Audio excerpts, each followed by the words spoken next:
about the vitamins, minerals, herbals, or any other supplements you're taking, especially before surgery. It may be necessary to stop taking these products at least 2 to 3 weeks before surgery to avoid potentially dangerous supplement drug interactions, such as changes in heart rate, blood pressure, increased bleeding, that could adversely affect the outcome of your surgery. All people are potentially at risk for negative side effects from herbal supplement use, but those at greatest risk are children and the elderly, women who are pregnant or breastfeeding, chronically ill patients, people taking medications, both prescription and OTC, those taking multiple herbs with similar effects, and those replacing or combining drugs with dietary supplements.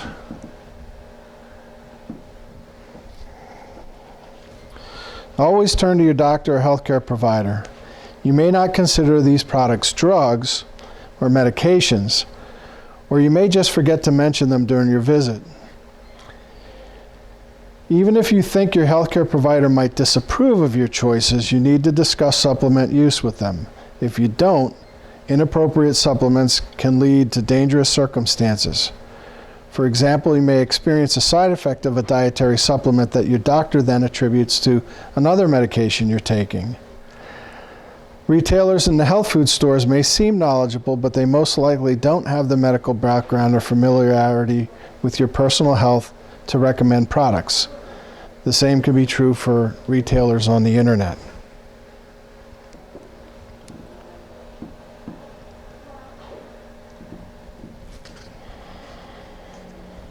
So here are some tips for discussing supplements with your healthcare provider. Make a list of what you take before your appointment. Explain why you're taking the supplements. And this is one that people often don't think about. You may tell your doctor one time that you're taking a certain supplement, but when you stop it, you may not think to tell him that you've stopped taking it. Each time I go, they ask me. Yeah. Every time. So, I mean, whether you start something or stop something, can be important. Ask about possible side effects, drug interactions, and ask how the supplement may affect your health.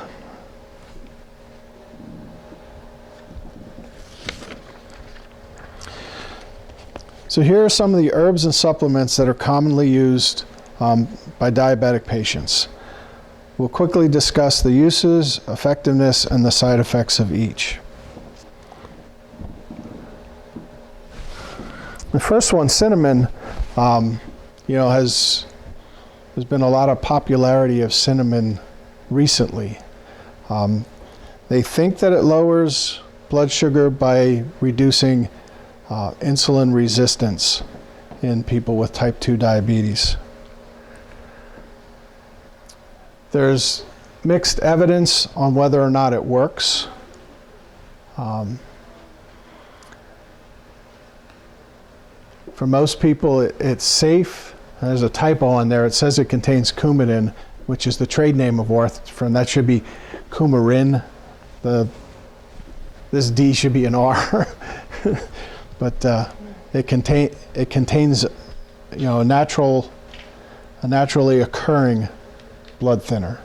So if you're already on a blood thinner and then you start taking cinnamon for diabetes, it could cause a bleeding problem.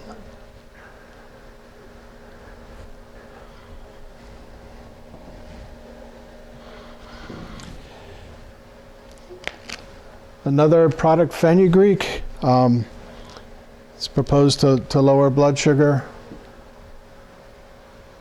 There's insufficient evidence at this point to prove that. It can cause gas, bloating, and diarrhea.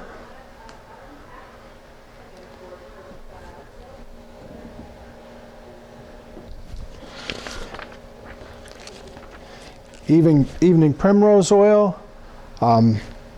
They sometimes use this for peripheral neuropathy.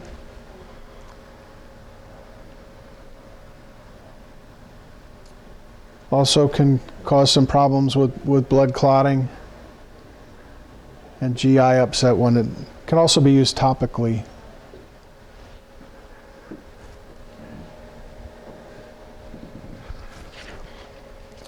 Bilberry is often used for people with diabetic retinopathy, with eye problems from the diabetes. You said There- that's good for them. Well, that's what it's purported to be good for. Like a lot of these, there's not a lot of real good scientific evidence to support the claims that they make. One of the problems with natural products is you can't put a patent on a natural product. So, where the pharmaceutical manufacturers put a lot of money into research and development of drugs that they can patent and have exclusive rights for, you can't get exclusive rights on a natural product. So the amount of money that goes into the research for these products is, Vitamins for the eyes, is that stuff really good or not? yeah, the Bausch and Lomb Preservision, the AREDS, yeah, using that for, yep. Isn't it huckleberry a blueberry? Huckleberry, yeah, Is like, there another name for blueberry? no, it's, Because on the farm, the farm used to say huckleberry. yeah, huckleberries are, They're all different. yeah, They're all I have a different. bush, but I thought, okay. I don't know what it is really, but I know blueberries are, yeah, huckleberries are smaller. Most of the farmers used to, I know, because I was raised in a farm, they used to just use that word huckleberry. Maybe the, Huckleberry picking on the mountain? Yeah, I thought it was the blueberry. yeah, I mean, huckleberries are kind of like blueberries, but they're smaller. Small, Yep. maybe then it's the small ones. Yeah, Maybe huckleberries, the wild name for it. Yeah, maybe it's the wild ones, 'cause I Blueberries know there is, are wild ones out of you can get wild blueberries. Wild blueberries up the Boy Scout camp where maybe. I go when we take our troop. Little ones.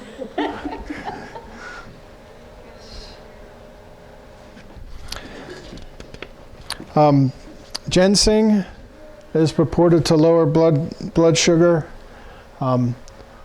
Also has a possibility of affecting blood clotting medications.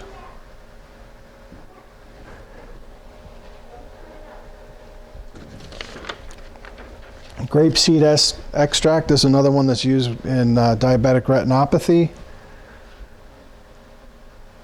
see, when you eat the grapes, you should just eat the seeds right with it. I mean, most people spit it out, but They have seedless they, grapes. so you should just eat the seeds right with it. I don't know if that's, would be the same. Yeah, yeah. So what they're saying it's good for neuropathy and eye condition? Or is that different? Yeah, Yeah, that's what they. diabetic neuropathy, that's, For the eye? it's damage to the retinal nerve, caused by diabetes.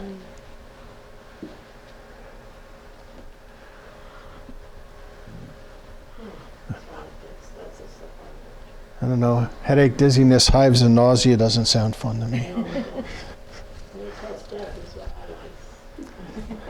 as well. Milk thistle is supposed to reduce insulin resistance in type 2 diabetes and lower blood sugar in that way. Can you buy this stuff? Like, Mm-hmm. what is Yep. it like? Is it in a bag? Well, most of these come in, capsules and, in a capsule or tablet form.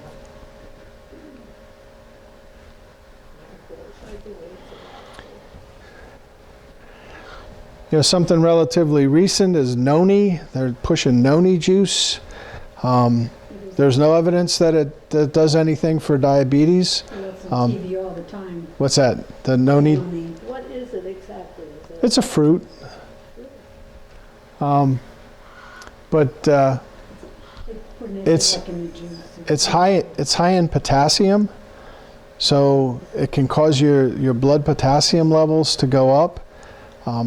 Many people that are diabetic and have high blood pressure are treated with drugs called ACE inhibitors or angiotensin receptor blockers, and those classes of drugs cause your body to retain potassium to start with. So throwing noni juice in on top of that could cause a real problem if your potassium level becomes, too high. It can affect your heart. So I don't think I would recommend noni to.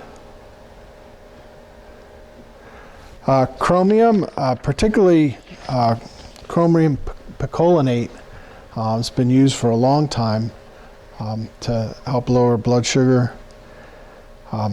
Chromium is a trace element, something that your body just needs in very small amounts. They found that it really is effective in people who have poor diets, who aren't, they don't get the chromium in their diet. So if you supplement the chromium and you get it, it really helps with their blood sugar. But if you have a good diet to start with and you're not deficient in chromium, it doesn't really do Everybody it. has a good diet. There was one thing that I as I was going through this, I thought, they missed. There's a product called capsaicin that it's Pepper stuff. right. It's the hot pepper stuff, and I thought, I wonder why that's not on this list. And then I looked it up, and capsaicin is approved as an over-the-counter drug for treatment of diabetic neuropathy, post-herpetic neuralgia, the pain from shingles, arthritis pain. That's approved by that for the FDA. All of these other things aren't really, they fall out of the FDA's. You put that capsaicin, I put some on and I had to get out of bed and wash it off. It was so hot, it was actually burning. Yeah, well, it will burn at first. The way that it works is it depletes the chemicals in the nerve endings that sense pain, that send that message to your brain that you have pain. So you have to use it, religiously for it to work. But yeah, it'll burn. And you want to wash your hands. Hot peppers, how do you spell All it? that, I don't know about C-A-P, CAPSAICIN. But yeah, yep. It's used topically. like icy hot, the icy hot comes in there too. What's that? So that was probably left out of this presentation because it is an FDA-approved product. So when you're considering if you should take a dietary supplement or not, remember that dietary supplement is intended to supplement a healthy diet, not replace the balance of eating a variety of foods important to a healthy diet. While you need an adequate amount of nutrients, vitamins and minerals, too much of some nutrients can cause problems.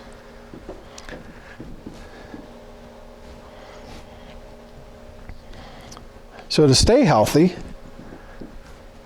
exercise every day. Moderate exercise lowers your risk of heart attack by 30 to 50%. Aim for 30 minutes of exercise every day. If that's too much to do at one time, break it up into smaller units. Try 15 minutes twice a day or 10 minutes 3 times a day. Take your medications as prescribed. Don't smoke. Smoking greatly increases your risk of heart attack and stroke.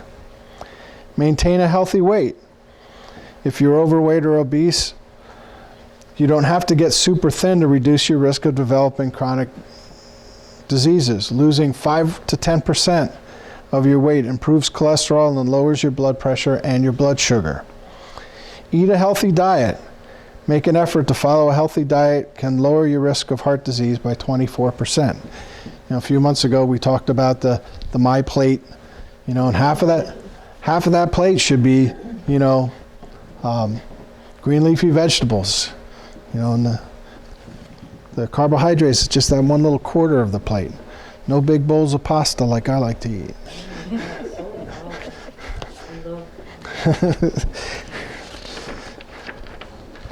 you don't need a great big bowl of pasta every day. No, You know, it's, but you shouldn't. My daughter, when she used to work at the University of Pennsylvania Center for, what was it, weight loss and eating disorders, the Center for Weight Loss and Eating Disorders. She said, you know, pasta is a side dish. It's not meant to be a meal. So, If you have to eat pasta, then you have a salad. Fill up with salad, the rest. And that's what you teach in Weight Watchers. is that what they teach in Weight Watchers? So eat a heart-healthy diet. Fill your plate with a variety of colorful vegetables and fruit. Include whole grains for adequate fiber. Eat fish at least 2 times a week for heart-healthy omega-3 fatty acids. Choose lean meats. Choose low-fat and fat-free dairy. Limit sweet drinks, sugar and fat, especially saturated fat, trans fat, and cholesterol. Limit salt, including sea salt. Most people think sea salt is a low-sodium alternative to regular table salt. It has the same amount of sodium. Any type of salt increases your blood pressure. The salt-sodium recommendation is no more than a teaspoonful per day. If you have high blood pressure, it could be less. Up to 75% of the salt you consume comes from processed foods such as soups, packaged foods, boxed, frozen, and canned. Always check the food label for sodium content and choose one with the lowest amount per serving. Eat less when eating out. The amount of food in one average restaurant meal today is 4 times the average restaurant meal in the 50s. Studies have found that the bigger portions served, the more we eat. What's the solution? Get in the habit of eating half of what's on your plate and take the rest home. I was at a talk recently, an endocrinologist, and somebody asked the question about, they had read about a study of probiotics being used to treat diabetes, that you know, the bacteria in your GI tract can affect your blood sugar. And the doctor's answer to her was basically, yeah, there's research on that going on, but we're probably 10 years away from getting any answers to how the bacteria in our digestive system affects, you know, our blood sugar. However, there were some studies in animals. They had, you know, fat mice and skinny mice, and they did fecal transplants. They took fecal matter from the skinny mice and implanted it into the fat mice, and the fat mice got skinny. They took fecal matter from fat mice and implanted it in the skinny mice, and the skinny mice got fat. They thought the bacteria in the gut of the animals was having an effect on regulating their weight. So then she followed up with, well, should I take probiotics, you know, to this doctor? And he said, well, there's nothing wrong with taking probiotics, but what I recommend, what this doctor said, I recommend prebiotics. Prebiotics is eating foods that the bacteria in your gut like to eat and like to thrive on. And those are things that are high in complex carbohydrates like beans and lentils, and things that are high in fiber like salads. So eating, you know, more complex carbohydrates and eating more fiber will help to control your blood sugar. And he went on to tell about a patient that he had that adopted what he called a vegan diet. Not vegan, not all vegetarian, but fish, that's where the F came from, fish and vegetables. And that's all he ate was fish and vegetables. And the guy started running. and over a period of a year lost 50 pounds, and his A1C went from over 8 to 6.1. You know, just by changing his diet and his lifestyle and not taking any medications, he was able to lower his A1C, you know, almost 2 points.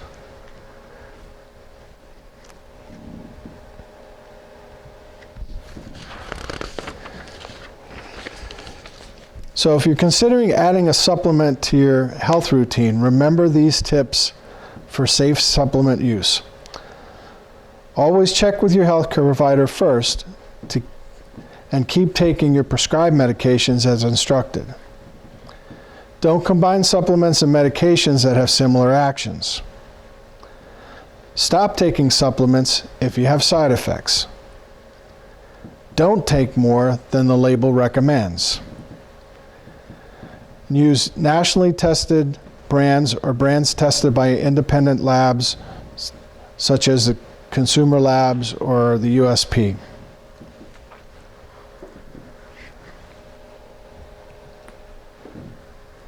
And then our recipe for the month is the quinoa chicken salad. When you say fiber, is fiber like for the digestive system?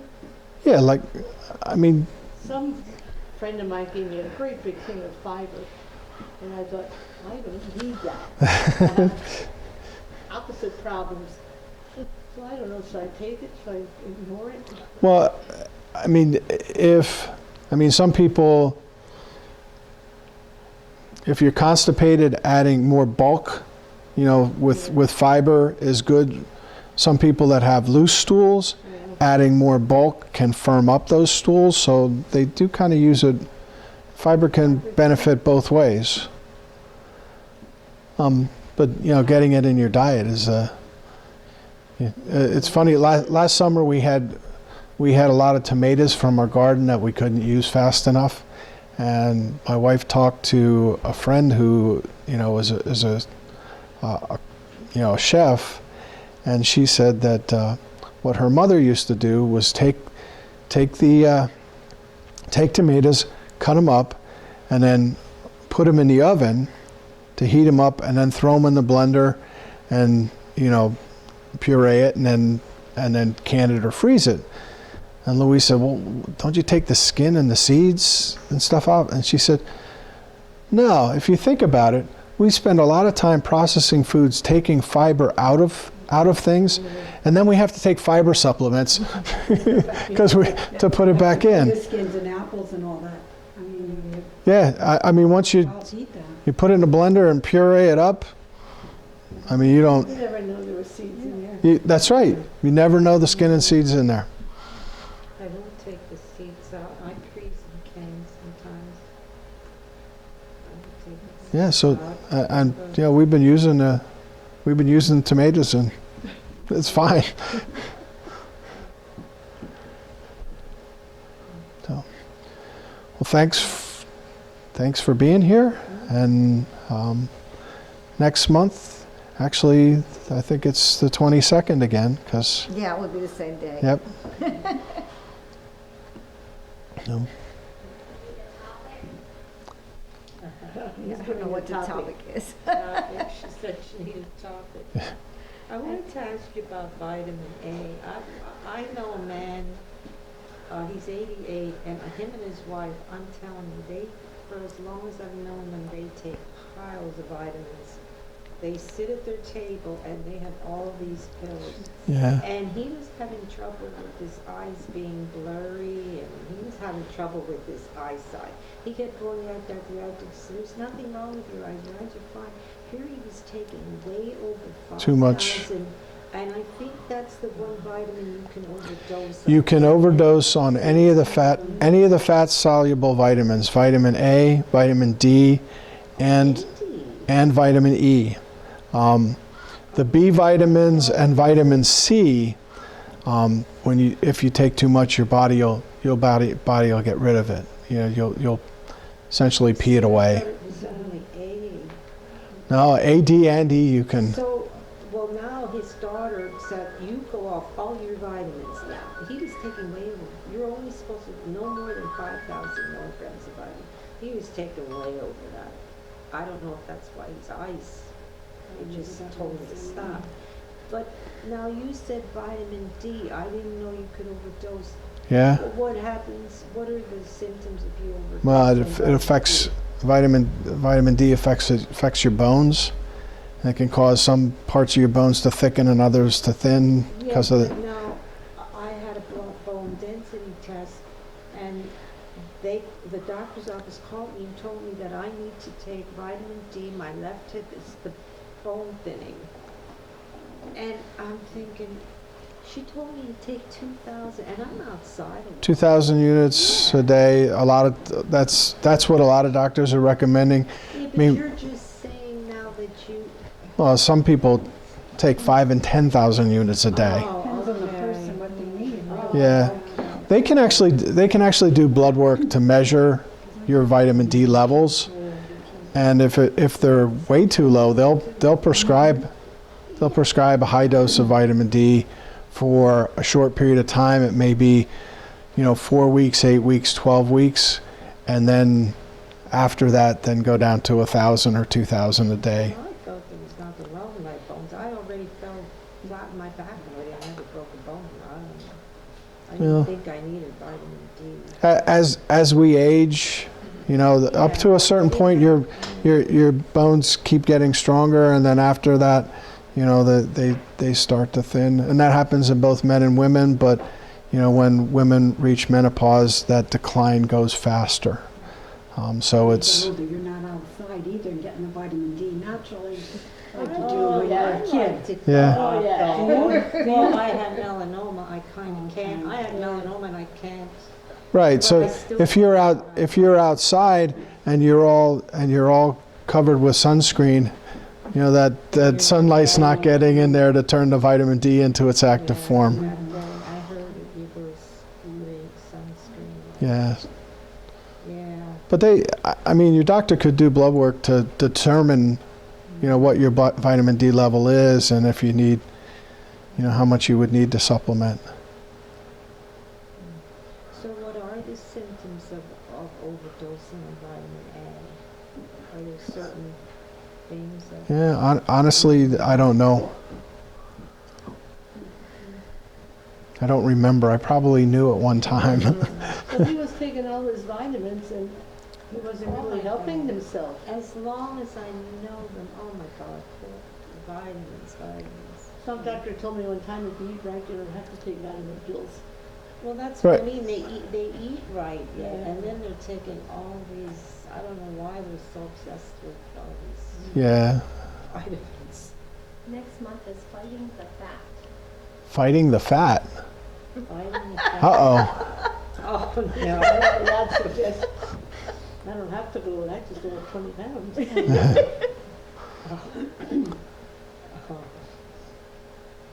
Back to my high school weight. Yeah, if you eat a good diet, you probably don't need to supplement. But if you're starting to show signs of osteoporosis and your doctor wants you to take a little bit of vitamin D, they probably want you to take calcium. Well, that I do. I can't, I can't take calcium. Iron and calcium, I have too much iron. Okay. I have to go once a month and they take a pint of blood out of me. Come on. Yeah. Wow.